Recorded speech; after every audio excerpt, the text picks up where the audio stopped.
In 1993, Peace and Aloha told us why war remains on our planet. This is an indictment of all of us. We must listen to it carefully. They said the momentums and records of war on planet Earth remain untransmuted because the ones who have the gift of the violet flame and the science of the spoken word do not use it to transmute, first and foremost, the warring in their own members. If you have a conflict within your psyche, within yourself, go after it with a violet flame and your calls to Estrella. Do not allow Peace and Aloha to come and find you out of alignment because you have not used the science of the spoken word and the violet flame to take care of these conditions. It takes surrender, profound surrender to do this, but it is the only way to ride above the wave of the turbulence that can come at the place of the solar plexus. In order to make peace with your inner being, you must declare war against the not-self. We have called the not-self the dweller on the threshold. We have a decree for the binding of our dweller on the threshold. We need to use it daily for ourselves and all members of our household. I have recommended that dweller on the threshold call to many people. It has saved marriages, saved lives, saved children. It is very important. It's the first place to begin when you're having a problem with any member of the family, the extended family, or people with whom you regularly interact, such as those whom you share office space with, whom you work side by side with. The defeat of war by all seven Elohim and the entire spirit of the Great White Brotherhood is tops on our agenda. But if the chelas of the light do not take up the dismantling of the components of war in their own psyches and allow them to be consumed, where shall we go?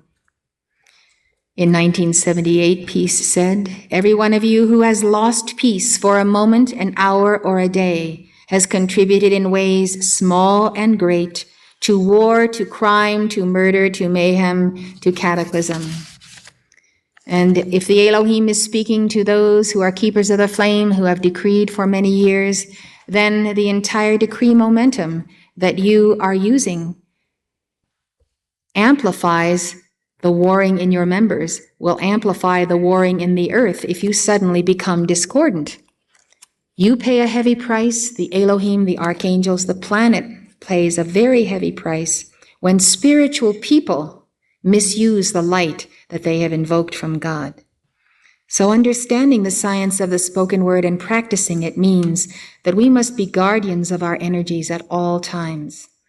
This is a sacred trust that God has given to us, and we know that the price that Saint Germain paid for sponsoring humanity with a violet flame is that he takes upon himself the karma that people make by their misuse of the violet flame.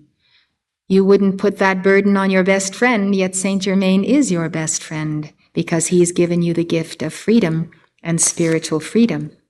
The acceleration of the Christ consciousness in all people is the only solution to war and the only option for peace.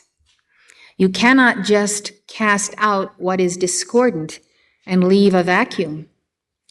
Jesus spoke about a worse thing coming upon a person from whom he had cast out demons. Go and sin no more, lest a worse thing come unto thee. The point here is that if we leave a vacuum, we clean our house, but we don't fill our house with the Christ presence, then we are vulnerable.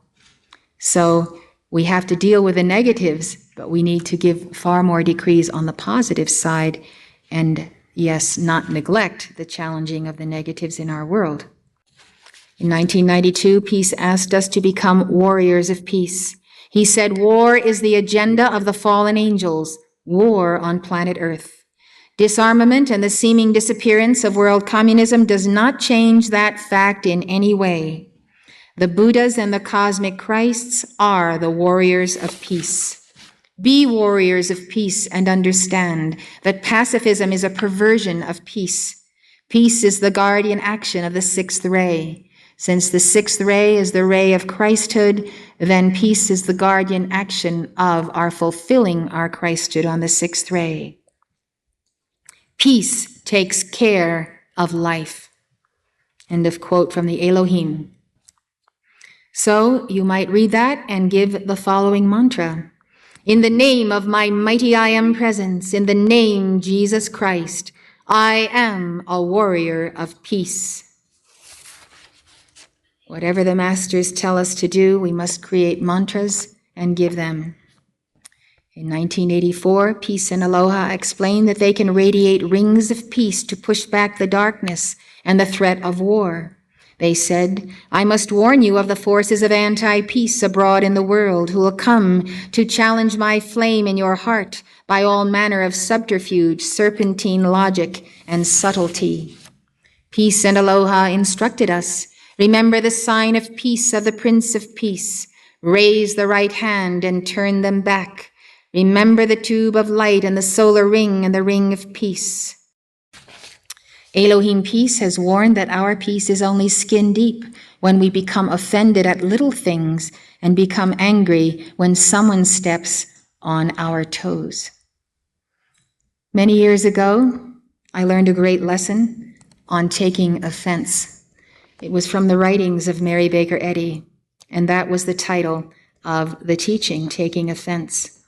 And by the time I had read that excerpt from her writings, I realized that there was never any reason in any situation to take offense at what someone might do to me.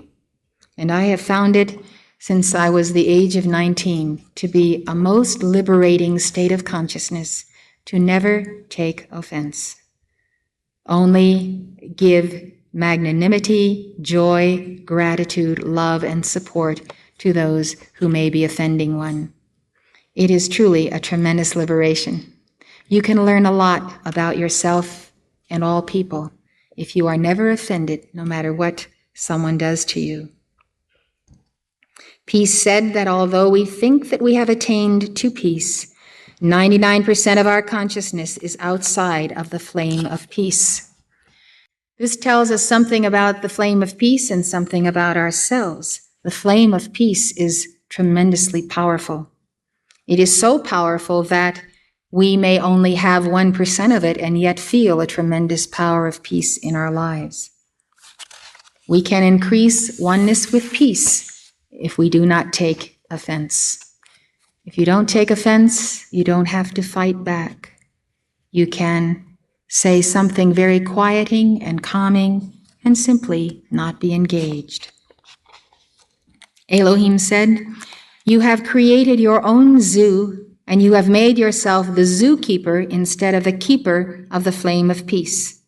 And so you guard the animals of your human creation in the subconscious, in the unconscious, that you have fashioned out of your greed, your darkness, your self-concern, and your revenge.